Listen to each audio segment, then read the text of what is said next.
berantai ini udah mengaku membunuh 28 korbannya. Tapi nih banyak yang gak percaya sama angka tersebut. Beberapa orang percaya kalau korbannya ini itu bisa mencapai ratusan orang. Pembunuh ini itu dikenal pinter dan memiliki skill sosial yang baik gitu. Jadi dia ini gampang banget berteman dan gampang banget ditemenin. Hal inilah yang ngebuat dia ini itu bisa dengan gampang berbaur dengan para korbannya gitu. Dan kebanyakan korbannya dia ini merupakan seorang perempuan muda. Selamat datang semua, sekarang kita bakal bahas Ted Bundy, seorang pembunuh berantai asal Amerika Serikat yang dicap sebagai penjahat paling terkenal di akhir abad ke-20. Akhirnya gue surfing di internet buat nyari tahu tentang kasusnya Ted Bundy. Selama musim semi dan musim panas di tahun 1974, polisi di wilayah Pacific Northwest Amerika Serikat ini itu dilanda kepanikan. Kenapa? Karena perempuan-perempuan muda di area tersebut itu tiba-tiba menghilang dengan cepat gitu. Nah, perempuan-perempuan ini itu kebanyakan mahasiswi dari berbagai kampus yang ada di daerah Washington dan Oregon gitu. Kejadian ini itu ngebuat para polisi ini kebingungan dan menimbulkan banyak pertanyaan. Salah satu pertanyaan adalah, kok bisa para perempuan ini menghilang dalam jangka waktu yang cepat gitu, dan jaraknya tuh nggak jauh dari satu sama lain. Yang bikin mereka kebingungan adalah polisi dan para penegak hukum ini itu nggak menemukan banyaknya bukti atau petunjuk buat mencari tahu siapa nih pelakunya gitu. Hanya dalam waktu 6 bulan di tahun 74, 6 mahasiswa ini telah menghilang. Kepanikan di daerah tersebut makin meningkat itu ketika ada 2 perempuan yang hilang di siang bolong, dan ngilangnya ini itu di tempat yang rame, di tempat umum di daerah Taman Nasional Lake Sammamish. Nah, 2 perempuan ini itu bernama Janice Ann Ott dan Denise Mary Naslund. Kalau mereka misalkan ngilang malam-malam, wajar kalau pelakunya ini nggak kelihatan. Tapi kalau menghilang di siang hari dan di tempat umum, ini sesuatu yang nggak wajar gitu. Pasti banyak orang yang lihat siapa pelakunya kan. Penculikan yang terjadi di siang bolong ini itu bisa dibilang menjadi awal mula di mana adanya petunjuk di dalam kasus ini gitu. Karena di saat kedua perempuan itu menghilang, di tempat itu tuh ada beberapa perempuan lain yang ngeliat kalau si 2 perempuan itu dideketin sama laki-laki. Nah, laki-laki ini itu ngajakin kedua perempuan tersebut buat masuk ke dalam mobilnya, minta tolong sesuatu lah. Sebelum si laki-laki ini menculik 2 perempuan tadi, si saksi ini itu sempet didatengin sama laki-laki tersebut buat dimintain pertolongan gitu. Nah, menurut si saksi ini, bentukannya laki-laki ini tuh bisa dibilang menarik dan baik gitu. Ya kelihatannya kayak orang bener gitu. Tapi si perempuan ini punya firasat kalau kayaknya nih orang gak bener deh, maka dia nolak gitu.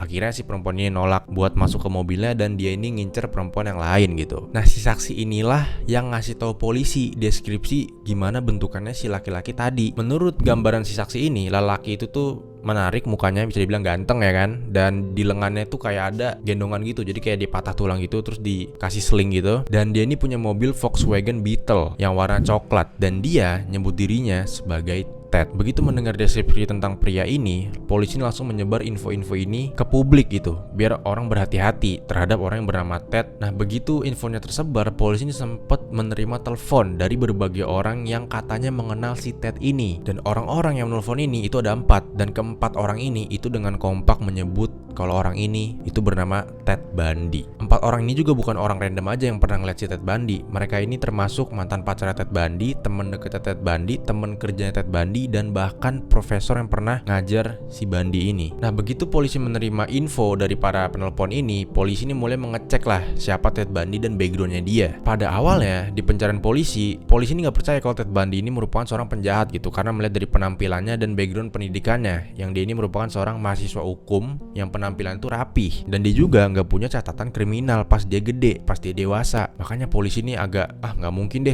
orang yang kayak gini bisa melakukan kejahatan seperti itu gitu. Karena polisi menjudge Ted Bundy berdasarkan covernya, hal ini tuh menguntungkan Ted Bundy. Akhirnya Ted Bundy bisa mengulur waktu buat kabur atau melakukan sesuatu lah gitu, tanpa polisi ngejar, karena polisi nggak sas ke dia gitu. Nah, hal ini juga itu terjadi berkali-kali di sepanjang karir pembunuhan si Ted Bundy gitu. Nah, karena inilah seenggaknya Ted Bundy ini berhasil melakukan pembunuhan sebanyak 30 kali di 7 negara bagian di tahun 1970-an gitu. Ya karena polisi gak percaya gitu, masa orang baik kelihatannya terus pinter, terus rapi, gak serem mukanya, melakukan pembunuhan.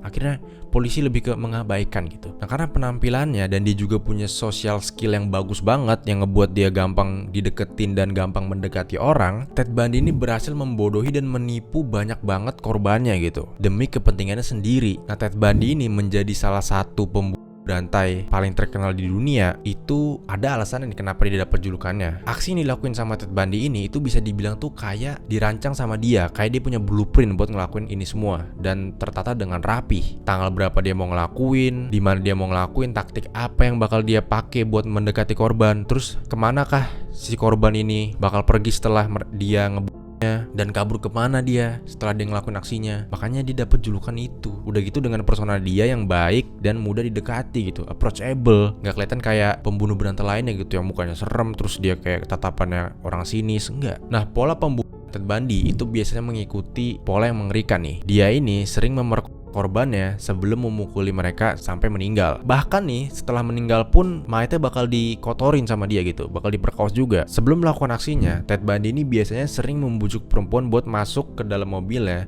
dengan alasan kalau dia ini butuh bantuan gitu buat ngangkatin barang yang ada di mobil. Karena tangannya dia ini biasanya dia berakting kalau nggak pakai gips atau enggak patah tulang gitu alasannya. Jadi dia nggak bisa ngangkat-ngangkat. Nah, begitu perempuan ini kayak masuk ke dalam mobil itu buat ngangkat suatu benda atau barang, dipukullah kepalanya dan pingsan, dibawalah ke tempat lain buat dibunuh. Ya disinilah Ted Bundy ini memanfaatkan kebaikan-kebaikan para korbannya gitu. Nah, kalian harus hati-hati nih sama orang-orang yang kayak gini. Walaupun mungkin tampangnya kayak orang baik gitu, belum tentu dia baik ya kan. Nah, sebelum kita lanjut ke ceritanya, seperti biasa nih gue mau mendalami gimana sih kehidupan masa kecil Ted Bundy gitu sampai bisa dia orang kayak gitu. Ted Bundy ini lahir di Vermont tahun 1946 di bulan November tanggal 24. Ibunya ini bernama Eleanor Louise Cowell dan bapaknya ini itu nggak diketahui bapak kandungnya. Kakeknya Ted ini yang katanya itu malu karena anaknya ini lahir di luar nikah, ngebesarin Ted Bundy hampir sepanjang masa kecil lah gitu. Dan Ted Bundy itu percaya kalau ibu kandungnya dia itu kakaknya dia, bukan ibunya. Karena dia dibesarin bareng kakeknya gitu kan. Jadi dipikir kakeknya itu ayahnya gitu, dan ibunya ini itu kakaknya. Kakeknya si Ted Bundy ini itu sering banget mukulin Ted Bundy dan juga ibunya. Karena kekerasan yang dilakukan kakeknya ke ibu dan Ted Bundy, ibunya ini mutusin buat kabur lah sama Ted Bundy ke rumah sepupu ibunya yang ada di Tacoma, Washington. Ted ini itu berusia 5 tahun waktu kejadian tersebut. Nah, di tempat barunya ini ibunya tuh ketemu sama laki-laki juru masak rumah sakit dan yang akhirnya ini bakal menikah sama dia gitu. Laki-laki ini bernama Johnny Bundy. Nah, Johnny Bundy ini itu mengadopsi Ted Bundy menjadi anaknya dan ngasih nama belakang yaitu Bundy. Nah, dari situlah nama Ted Bundy muncul gitu. Ted Bundy ini itu bisa dibilang dia nggak terlalu suka, dia nggak suka malah sama ayah tirinya gitu. Dia bahkan sering ngomong ke teman perempuannya kalau ayah tirinya ini itu cemen, ayah tirinya ini gajinya nggak gede gitu, ya sering ledek ayah tirinya lah gitu. Padahal kalau gue lihat catatan-catatan, gue ngeliat kalau ayah tirinya ini ngelakuin sesuatu yang buat dia gak disukai sama Ted Bundy gitu. Nah, berdasarkan orang-orang yang deket sama Ted Bundy waktu di SMA, Bundy ini dikenal sebagai orang yang banyak disukai dan terkenal di SMA-nya gitu. Walaupun si Ted Bundy sendiri dia ngomong kalau waktu di SMA tuh dia orang yang aneh, freak, dan sering ngintai perempuan di jalanan gitu. Tapi menurut teman-temannya justru kebalikannya, dia malah dikenal sebagai orang yang charming lah bisa dibilang. Nah, Ted Bundy ini itu lulus dari SMA di tahun 1965 dan dia ini masuk universitas setempat bernama University of Puget Sound. Tapi dia cuma setahun di sana sebelum akhirnya pindah ke University of Washington buat belajar bahasa Cina. Tapi dia drop out juga nih dari Washington dan masuk lagi ngambil psikologi di situ. Nah, di masa-masa dia waktu drop out sebelum dia akhirnya masuk kuliah lagi, itu dia nemuin info kalau sebenarnya kakak perempuannya itu merupakan ibu kandungnya, ya kan?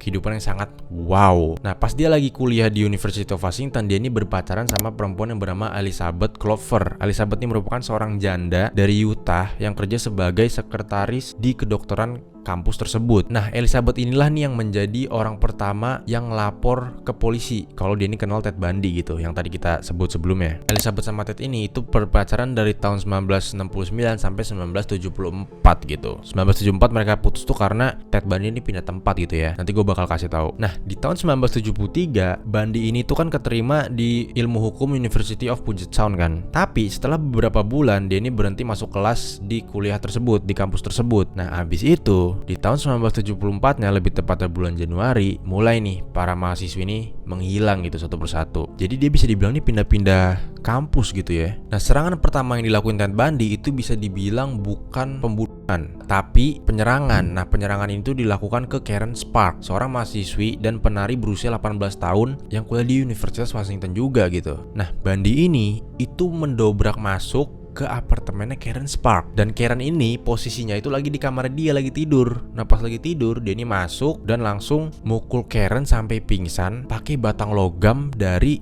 tempat tidurnya si Karen gitu. Nah selain itu juga nih, Ted Bundy juga melakukan kekerasan seksual menggunakan benda tadi ke Karen Sparks. Nah, serangan ini itu membuat Karen Sparks ini koma selama 10 hari dan membuat Karen cacat permanen. Nah, Karen ini itu bisa dibilang sebagai korban pertamanya Ted, tapi bukan korban pembunuhan pertamanya Ted Bundy, cuma korban penyerangan pertamanya. Nah, korban selanjutnya Ted Bundy itu menjadi korban pertama pembunuhannya Ted Bundy. Dia ini bernama Linda Ann Healy, seorang mahasiswa Universitas Washington yang diserang sebulan setelah penyerangan terhadap Karen terjadi gitu. Bundy ini lagi-lagi mendobrak apartemennya Linda di pagi hari, di pagi-pagi banget gitu, mungkin jam 3 jam 2-an, dan mukul Linda sampai pingsan. Abis itu ngebungkus tubuhnya Linda dan ngebawa Linda ke dalam mobilnya si Ted. Nah semenjak saat itu Linda ini itu nggak pernah ditemuin lagi. Walaupun begitu, sebagian tengkorak Linda ini itu berhasil ditemuin setelah bertahun-tahun kemudian di salah satu lokasi tempat Bundy nyimpen mayatnya si Linda ini gitu. Jadi sebelum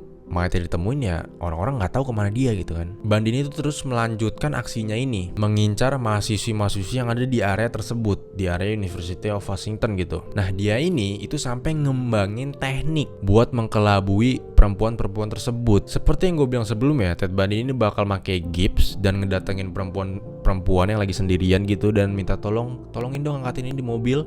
Begitu perempuan itu mau dan masuk ke mobil si Ted, disitulah si Ted beraksi. Nah biasanya Ted ini bakal mukul korban pakai benda tumpul. Begitu pingsan dia bakal diikat dan diperkaos dan akhirnya dibunuh. Abis itu jasadnya bakal dibuang di lokasi terpencil yang di hutan. Yang lebih anehnya dan sakitnya dan ngerinya lagi nih dari Ted Bundy adalah Ted Bundy itu sering datang ke tempat dia ngebuang mayat buat berhubungan seks sama mayat-mayat yang udah dia buang. Walaupun mayat itu udah membusuk. Gila kan sakit banget kan berarti dia. Dan bahkan nih di beberapa kasus Bundy ini bakal memenggal kepala korban dan nyimpen tengkoraknya ini itu di dalam apartemennya buat dijadiin teman tidur. Jadi ditaruh di samping tempat tidurnya gitu sama dia. Wow, gue gak tahu manusia punya pikiran kayak gitu sih. Nah selama 5 bulan berikutnya Ted Bundy ini menculik dan membunuh 5 mahasiswi yang ada di Pacific Northwest. Para korban ini bernama Donna Gail Manson, Susan Elaine, Robert Kathleen Parks, Brenda Carroll, dan George Hawkins. Nah terus apa yang dilakuin sama polisi nih begitu mereka mendengar kabar kalau banyak mahasiswa yang menghilang itu? Menanggapi kasus-kasus yang tiba-tiba datang ini, polisi meminta penyelidikan besar-besaran dan melibatkan sejumlah instansi pemerintah buat membantu mencari gadis-gadis yang hilang tersebut. Nah salah satu instansi yang membantu adalah Departemen Layanan Darurat Negara Bagian, di mana di situ juga nih itu tempat si Ted Bundy bekerja gitu. Nah di tempat kerjanya si Bundy ini, Ted ini bakal ketemu sama seorang ibu 2 anak yang bernama Carol Ann Bond, yang nantinya mereka bakal menjalani hubungan putus nyambung selama bertahun-tahun seiring pembunuhan si Ted Bundy ini berlanjut gitu. Di hubungan tersebut mereka ini dikaruniai satu orang putri yang bernama Rose. Nah seiring aksinya Ted ini berlanjut gitu ya, semakin banyak nih saksi yang melihat Ted dan mengasih deskripsi Ted itu ke polisi gitu. Yang kayak tadi gue bilangin kan, Ted pernah ngajak orang di siang bolong di tengah orang banyak gitu. Saksi-saksi ini tuh bisa ngelihat bentukannya Ted dan juga mobilnya si Ted ini. Dan pas polisi melakukan investigasi besar-besaran di wilayah tersebut, polisi nemuin beberapa korban Bundy yang ada di hutan. Pas mereka nemuin korban Bundy ini, Ted Bundy ternyata diterima di Fakultas Hukum yang ada di Utah. Hal ini ngebuat dia mesti pindah dari Washington ke Utah, lebih tepatnya Salt Lake City. Jadi pas polisi lagi nyariin dia di Washington, ternyata Ted Bundy ini malah pindah tempat ke Utah. Beruntung banget tuh dia. Nah selagi dia pindah dan tinggal di Utah, dia nih gak berhenti melakukan aksinya. Begitu nyampe sana, dia ini langsung ngajak perempuan lagi, memperkaos dan membunuh perempuan-perempuan yang ada di sana. Korban-korbannya Ted Bundy ini tetap sama, yaitu perempuan muda, lebih banyak mahasiswi. Dan ada nih salah satu korbannya Ted Bundy, seorang perempuan muda yang pernah nebeng ke mobilnya Ted Bundy, dan dia ini itu menjadi salah satu korbannya Ted Bundy juga. Selain perempuan ini juga ada 4 gadis remaja lain juga nih yang jadi korbannya Ted Bundy. Jadi dia baru dateng langsung ngebunuh banyak orang gitu, banyak perempuan lebih tepatnya. Gila banget dia. Ya walaupun pindah tempat, teknik dan polanya Ted Bundy sama aja gitu. Kayak gue bilang, korbannya pasti mahasiswa yang cantik gitu, yang masih muda, ya terus digombalin kayak diapain buat masuk ke mobilnya, di gitu ya kan. Nah, kita balik lagi nih ke salah satu mantan pacarnya Ted Bundy yang bernama Elizabeth Clover, yang mereka nih udah berhenti berhubungan semenjak si Ted Bundy ini itu pergi ke Utah gitu ya di tahun 1974. Elizabeth ini itu tahu nih kalau si Ted Bundy kan pindah ke Utah gitu. Nah, setelah Elizabeth tahu kalau di Utah nih ada kabar tentang mahasiswa yang hilang juga, Elizabeth kan jadi satu orang yang nelpon polisi waktu si Bundy masih di Washington tuh. Nah, Elizabeth ini nelpon polisi lagi buat negesin kalau si Ted Bundy lah yang jadi pelakunya dan dia lagi di Utah nih sekarang. Nah, laporan pertama si Elizabeth kan bisa kita bilang nggak diterima sama polisi nih. Begitu laporan keduanya Elizabeth, polisi mulai mempertimbangkan laporan si Elizabeth ini gitu. Kok bisa nih si Elizabeth tuh yakin banget kalau mantan pacarnya dia ini itu merupakan seorang pembunuh? Padahal si Elizabeth ini gak tahu apa-apa gitu. Jadi gini, Elizabeth sama Bundy ini itu udah berpacaran kurang lebih selama 6 tahun gitu. Elizabeth itu nyebut Bundy ini orangnya penuh kasih sayang dan baik. Walaupun begitu, di tahun 1974 Elizabeth ini mulai mencurigai Bundy. Kenapa? Karena Bundy ini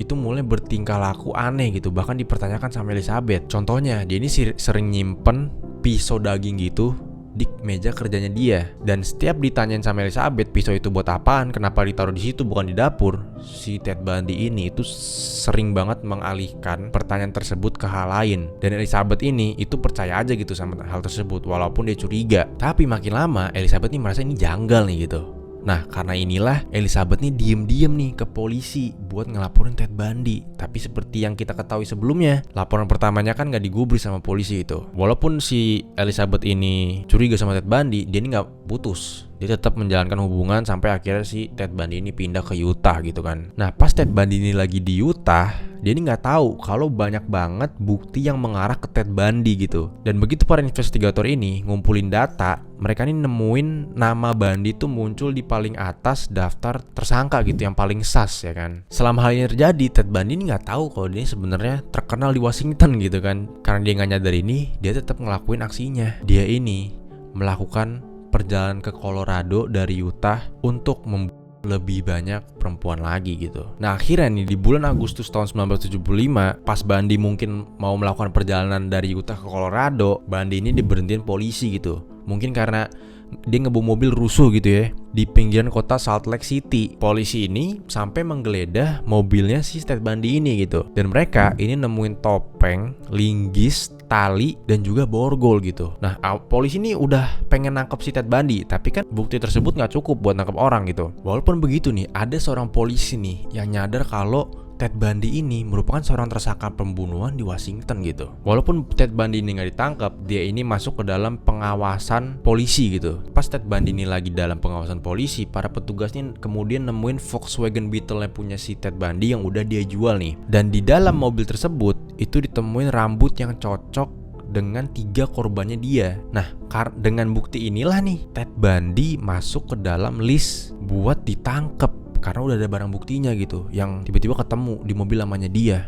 Ditangkaplah Ted Bundy nih yang ada di Utah kan. Dia kayak dimasukin ke tahanan gitu dan dibarisin gitu nih buat dicek gitu kan. Nah, kebetulan ada korbannya Ted Bundy ini yang berhasil kabur dari cengkramannya dia yang bernama Carol Darrons gitu. Nah, Carol ini itu disuruh nunjuk siapa orang yang sempat nyulik kamu gitu, dan dia nunjuk si Ted Bundy ini. Nah, dari sinilah nih Ted Bundy dipenjara dan dihukum karena penculikan dan penyerangan dan dijebloskan ke penjara gitu. Sementara itu, polisi ini berusaha buat membangun kasus terhadap Ted Bundy ini. Buat melakukan itu, polisi ini berbicara sama orang-orang terdekatnya Ted Bundy, termasuk salah satunya mantan pacarnya Ted Bundy gitu, yang akhirnya dia ngaku kalau Ted Bundy ini aneh dia sebelum pindah segala macem. Bahkan katanya pernah diancam lewat telepon si Elizabeth ini pas lagi Ted Bundy-nya di Utah gitu pas di penjara. Penangkapan Ted Bundy di tahun 1975 itu nggak ngebuat dia berhenti melakukan aksinya gitu. Lah kok bisa? Kan dia di penjara nih. Sebentar dulu nih. Dia itu berhasil kabur dari penjara selama 2 kali, sebanyak 2 kali. Nah, nggak lama setelah dia ditahan ini, untuk pertama kalinya dia ini melakukan percobaan buat kabur gitu dari tahanan. Hal ini tuh terjadi di bulan Juni tahun 1977.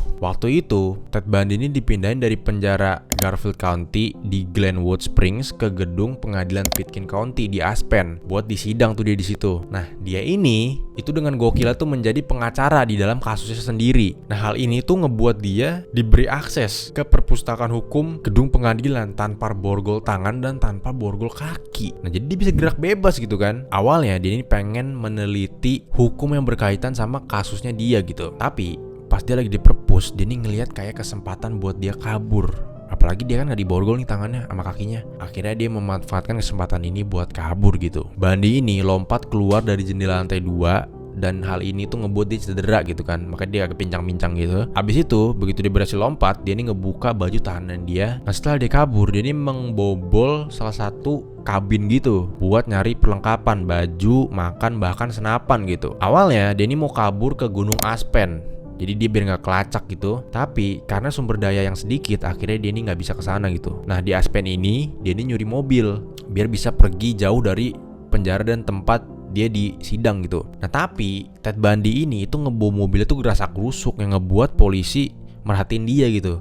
Ini orang ngapain bawa mobil rusuh banget kan. Akhirnya dipinggirin lagi tuh si Ted Bundy. Nah akhirnya nih Ted Bundy setelah 6 hari kabur dari tahanan, dia ini ditangkap lagi karena dia bawa mobilnya rusuh gitu. Nah ini baru pelarian pertamanya dia. Di pelarian keduanya, yaitu 6 bulan setelah dia kabur pertama kali, dia ini sampai niat banget nih mempelajari peta penjara, ngumpulin barang buat kabur, ngebongkar tempat buat kabur, sampai-sampai nih dia ngurangin makan biar dia bisa muat nih ke tempat yang dia bikin buat kabur gitu. Dan pas kabur pun dia nih udah gak gegabah kayak waktu pertama kali. Dia nih udah nyiapin segepok uang gitu yang diselipin sama si pacar barunya itu yang bernama Carol Ann, yang dia bakal punya anak sama nih orang gitu. Dan begitu dia berhasil kabur, Ted ini gak basa-basi, dia langsung pergi ke Florida. Nah setelah dia kabur dan nyampe ke Florida, niatnya Ted ini awalnya tuh gak pengen menonjolkan diri gitu. Tapi begitu dia nyampe sana, justru dia kesusahan nih buat nyari kerja. Karena kerja di sana butuh nunjukin identitas. Kalau dia nunjukin identitas, orang-orang bakal tahu kalau dia Ted Bundy yang dicari-cari ya kan. Nah karena inilah nih dia kembali melakukan pencurian dan menipu orang buat bertahan hidup. Dan di sini juga nih dorongan dia buat melakukan kekerasan tuh nggak berkurang, malah menambah gitu. Malah bikin dia makin gak sabaran buat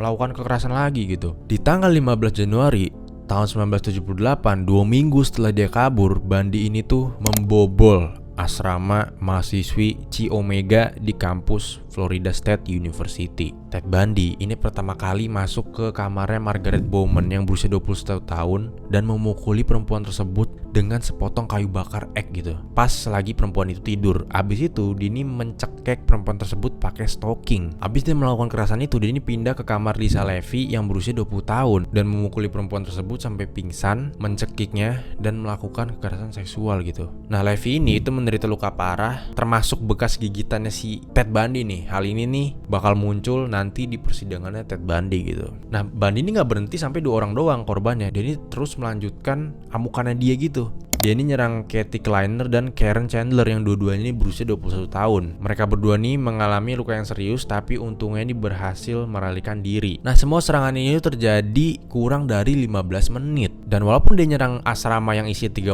orang, menurut orang-orang di situ mereka ini nggak mendengar apapun pas lagi kejadian itu. Abis dia berhasil kabur dari asrama mahasiswi itu, Bundy ini masuk ke apartemen di dekatnya dan nyerang mahasiswi lagi yang bernama Cheryl Thomas. Perempuan ini itu dipukulin dengan brutal sampai dia ini kehilangan pendengaran secara permanen. Bundy ini setelah melakukan banyak kekerasan tersebut di tempat Florida itu, dia ini belum ketangkep dan dia masih dalam pelarian juga. Dan di 8 Februari, Ted Bundy ini itu menculik gadis berusia 12 tahun yang bernama Kimberly Diane Leach dari SMP-nya. Jadi pulang sekolah langsung diculik sama Ted Bundy dan habis itu dibunuh lah gadis kasihan ini. Dan habis itu tubuhnya ini itu disembunyiin di sebuah peternakan babi. Lagi-lagi nih Ted Bundy bawa mobil itu rusuh, ugal-ugalan. Hal ini itu ngebuat polisi itu merhatiin dia lagi nih. Dan begitu polisi ngeliat plat mobilnya si Bundy dan mereka tahu kalau itu mobil curian, Ted Bundy diberhentiin lagi sama polisi gitu.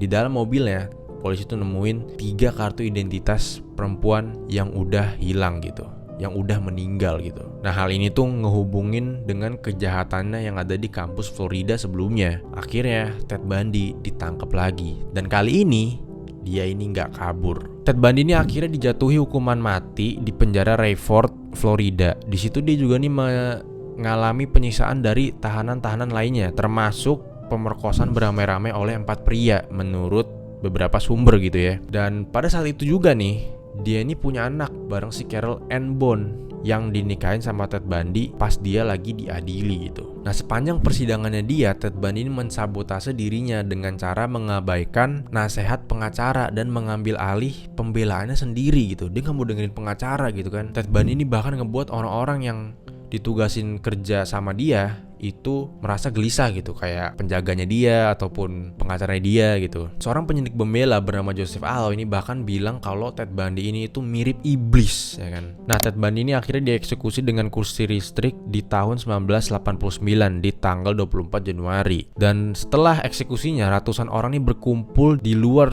gedung pengadilan buat merayakan kematian Ted Bundy. Walaupun sebelum meninggal dia ini mengakui banyak yang dilakuin gitu ya. Jumlah korban Bundy ini sebenarnya masih belum diketahui secara pastinya gitu. Ted Bundy tuh sering ngebantah kalau dia melakukan beberapa pembunuhan tersebut gitu.